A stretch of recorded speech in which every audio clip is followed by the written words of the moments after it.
Busch Gardens Tampa and Busch Gardens Williamsburg are two of the best theme parks in the United States. They both have great theming, incredible atmospheres, and some of the best roller coasters in the world. Both parks' coaster collections are quite impressive, with some great headlining attractions. With the upcoming opening of Busch Gardens Williamsburg's new for 2025 Bulger and Mabillard family invert, the Big Bad Wolf, the Wolf's Revenge, which will pay homage to the park's original aerodynamic suspended coaster, the Big Bad Wolf, we wanted to look at both parks' coaster lineups and rank every coaster. Which coaster tops this list? Find out as we rank every currently operating roller coaster at the Busch Gardens parks. And kicking off this list, we have Grover's Alpine Express and Air Grover at number 19 and number 18 respectively. One of the things that the Busch Gardens parks do frequently is add similar attractions to each park in alternating years. In 2009 and 2010 respectively, Busch Gardens Williamsburg added Grover's Alpine Express and Busch Gardens Tampa added Air Grover. These are Zera's Force 190 models, and while these coasters are not the most thrilling, both Grover's Alpine Express and Air Grover pull some decent forces on those helices. They are exactly the same ride experience, though Air Grover is just slightly better given its location in Busch Gardens Tampa's Sesame Street Safari of Fun section. Just a step up from Grover is the new for 2024 Bulger and Mabillard family invert at Busch Gardens Tampa, Phoenix Rising, which comes in at number 17. This roller coaster replaced the park's Looping Starship Phoenix and Wild Mouse Sand Serpent. Located in the park's Pantopia section, Phoenix Rising looks great. Its bright blue track contrasts nicely with the sandy ground beneath the ride. This ride is also an enjoyable ride.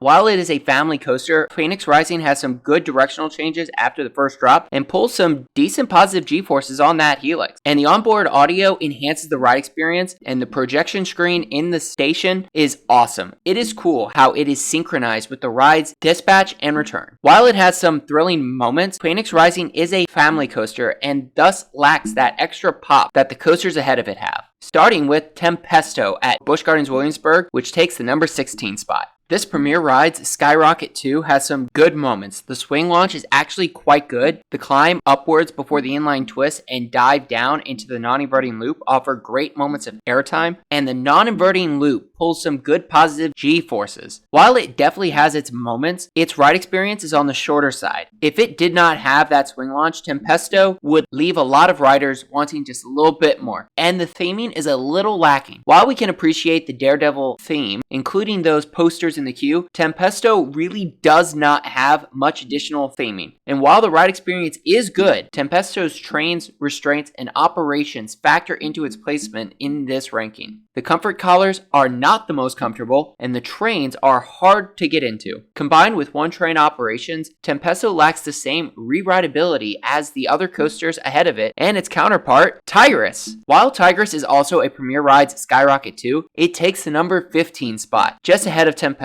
because of its theming and location in the park. Everything that we said about Tempesto's ride experience and operations applies equally to Tigris. That said, Tigris's location looks amazing, and the theming in the queue is much more fitting. If the Busch Gardens parks removed the comfort collars, Tempesto and Tigris would definitely be better. Until then, both coasters are not as good as Dark Coaster, Busch Gardens Williamsburg's new for 2023 roller coaster, which comes in at the number 14 spot. And this coaster is a lot of fun. It has tire drive launches and delivers a snappy ride experience. Those bank turns in the dark can really catch you off guard if you know nothing about the layout. The special effects, including those lightning strikes and the finale past King Ludwig's ghost, enhance the experience, though we wish there were a little bit more of them. And some of the effects have a delay. You should definitely sit in the very back row to get the most out of the ride experience. The fact that Busch Gardens Williamsburg somehow fit an Intamin straddle launch coaster in the old Curse of Dark Castle building is quite impressive. That said, it is not the best family thrill coaster at Busch Gardens Williamsburg. That honor goes to Invader at the number 13 spot. While this GCI does not have the same intensity as large GCIs like Mystic Timbers at Kings Island, Invader is a great family-oriented thrill coaster. Its twister layout made wondering where the coaster was going quite hard, especially while sitting towards the back of the train. And the first drop through the tunnel is a nice addition, and the airtime is quite good.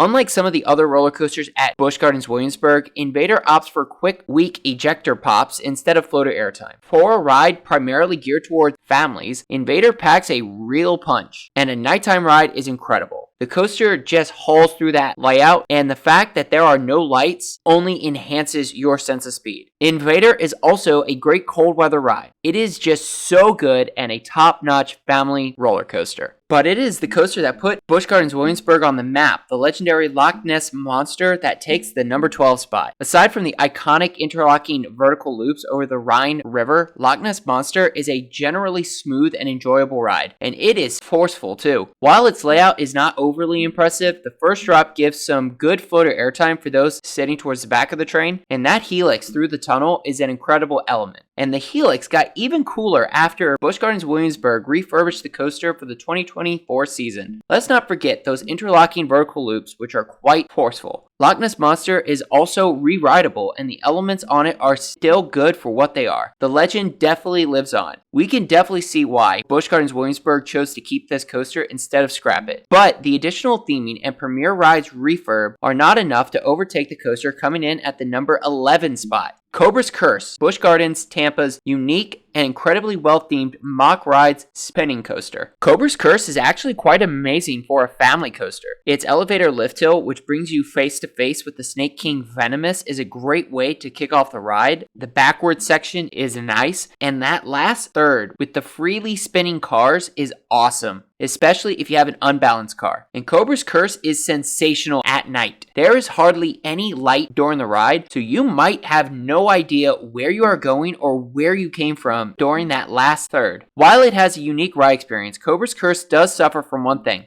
capacity. This coaster is a huge hit with families. Combined with the 8-passenger trains, wait times for Cobra's Curse can easily exceed an hour on most days. That said, Cobra's Curse is one of the best family coasters at any SeaWorld park. While Cobra's Curse is a great family thrill coaster, it is not as good as Cheetah Hunt in the same park. While Cobra's Curse is more of a family coaster with thrilling elements, Cheetah Hunt is a slightly toned down thrill coaster. This Intamin LSM multi-launch coaster has several moments of incredible airtime, especially going up and coming off the wind catcher tower and going over that ejector hill after the third launch. It even has an amazing heartline roll, which gives some good hang time. That said, Cheetah Hunt has several sections of track that are geared more towards families. Cheetah Hunt feels like it is having an identity crisis, which can leave some riders genuinely disappointed and others pleasantly surprised. The best thing to do is to not compare it to any other Intamin LSM coaster. That way, you can appreciate Cheetah Hunt for what it is: a good roller coaster that expertly walks the line between family and thrill. It does get a long line though, so hit this coaster either early in the day or before the park closes. While Cheetah Hunt has its moments, it is Busch Gardens Williamsburg's multi-launch Verbolten that takes the number 9 spot. Unlike Cheetah Hunt, Verbolten is a thrill coaster through and through. The first LSM launch into the show building is quite punchy, and the first drop gives some amazing floater airtime, especially for those sitting in the very back row. You genuinely feel like you are levitating out of your seat, and the turns after the first drop are quite forceful. While its first half is good, Verbolten's second half is better. It begins with a slow crawl into the Black Forest, followed by an incredible floater airtime pop on the drop track. You then proceed into the second launch, which is punchier than the first launch, which sends you into some bank turns up into the incredible drop that goes over the Rhine River. Like with the first drop, you get some great floater airtime if you are sitting in the very back row. Verbolten is an amazing roller coaster and easily one of the best roller coasters at Busch Gardens Williamsburg. It definitely did the original Big Bad Wolf justice. That said, it is Busch Gardens Williamsburg's Bolliger and Mabillard hypercoaster Apollo's Chariot that sneaks just ahead of it. The original Bolliger and Mabillard hypercoaster Apollo's Chariot never ceases to impress. It originally opened in 1999 and is actually still quite smooth. Apollo's Chariot has some great airtime moments, particularly going down the first drop, coming off the mid-course brake run, and diving into the ravine right before the final brake run. It also pulls some solid positive G-forces going through its helix, especially on a hot summer day. While Bolliger and Mabillard has undoubtedly improved its hypercoaster model over the years, Apollo's Chariot still manages to deliver a good ride. It is no wonder why this coaster is a fan favorite at Busch Gardens Williamsburg. From the first Bolliger and Mabillard Hyper to North America's first ever Bollinger and Mabillard dive coaster, we have SheiKra coming in at number 7. One thing that stands out about SheiKra is just how powerful its ride experience is. Sure, dive coasters are one-trick ponies, but SheiKra's 200-foot, 90-degree first drop is one incredible trick. After that first drop, SheiKra pulls some good positive G-forces on that Immelman and the final turn into the final brake run. And the floorless trains enhance the ride experience, especially for those in the front row. It never gets old sitting on that holding brake, looking down at that first drop, and dangling feet. SheiKra's setting in Busch Gardens, Tampa is also amazing. Its splashdown looks great with all that rock work around it. The ride is forceful, smooth, and a marvel to watch, especially since guests can walk around and directly underneath several of the ride's elements. However, SheiKra's great first drop and theming are not enough to leapfrog Alpengeist at the number 6 spot, which just misses the top 5. Busch Gardens Williamsburg's first Bollinger and Mabillard roller coaster is a powerhouse, especially during its first half. That spiral first drop is insane as you build up speed quickly. And as you reach the bottom, you immediately climb up into an Immelman loop and then power through 3 more amazing inversions. The most intense part is that first half of the Cobra roll while sitting in the back row on the right side. You just get whipped downwards before flying through the second half. Alpengeist's first half is top notch. It is after the mid-course brake run where Alpengeist loses a lot of its power though. The mid-course hits so hard that you slow down to a near crawl before diving into the second half of the layout. That said, the 0G roll delivers a bit of hang time, which is a nice contrast to the sheer intensity from the first half. And those turns in the snow-themed trenches are cool. Alpengeist is a great P&M invert with one of the best first halves out there. If only the second half was just as good. Instead, it takes a backseat to Griffin, which kicks off the top 5. This coaster has power and speed in spades. Like SheiKra, Griffin is definitely a one-trick pony. And while it is also a Bollinger and Mabillard dive coaster, Griffin does slightly more than SheiKra. It adds a second Immelman and a couple of speed hills, which give good pops of airtime right before the splashdown and right before the final brake run. And this coaster maintains its speed quite well and has one of the best views from atop a lift hill. You get a nice view of the James River and nearby Kingsmill Resort before engaging the holding brake, followed by that great 90-degree, 200-foot first drop. Griffin is awesome and a great roller coaster at Busch Gardens Williamsburg. While Griffin's power and speed make it a great coaster, it does not compare to Kumba at Busch Gardens Tampa, Bollinger and Mabillard's first large-scale sit-down multi-looper, which comes in at the number 4 spot. If there is one word that describes Busch Gardens Tampa's first Bollinger and Mabillard coaster, it would be powerful. This coaster powers through its layout like no other coaster out there. Its inversions are whippy, and it maintains its speed incredibly well. Kumba is also incredibly intense, especially while sitting in the back row, as it packs in the positive G-forces. You might even gray out for a moment during the Cobra roll, particularly during the first half. You just get pinned to your seat as you climb up into it. While Kumba is a legendary roller coaster, it just misses the top 3. Rather, it is the coaster that Kumba paved the way for that takes the number 3 spot, and that coaster is